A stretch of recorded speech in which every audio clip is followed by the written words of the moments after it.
Hi, I'm Charity Carney, the Chief Technology Officer of Graduation Alliance. I want to share how we're approaching artificial intelligence, not as a replacement for people, but as a way to work smarter and serve our students and partners more efficiently. This is just one example of how we're using technology to enhance our processes and improve the student experience. AI is an evolving technology, and we know it raises questions. Rather than adopting AI just because it's the latest trend, we're being intentional about where and how we use it.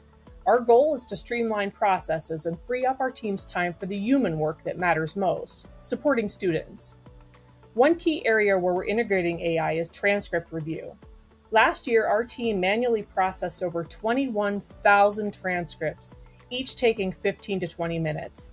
Now, we've integrated a custom AI tool that can assist in this process, reducing the time to just 92 seconds per transcript. This isn't about replacing people whatsoever. It's about giving our team better tools to work more efficiently. By automating routine tasks, we can speed up enrollment and help students get into their classes sooner, keeping them on track for graduation. As Graduation Alliance continues to grow, we remain committed to delivering exceptional service. AI is not a magic solution, but when used thoughtfully, it helps us scale our support while maintaining the high standards our students and partners rely on. To learn more about Graduation Alliance, please visit graduationalliance.com.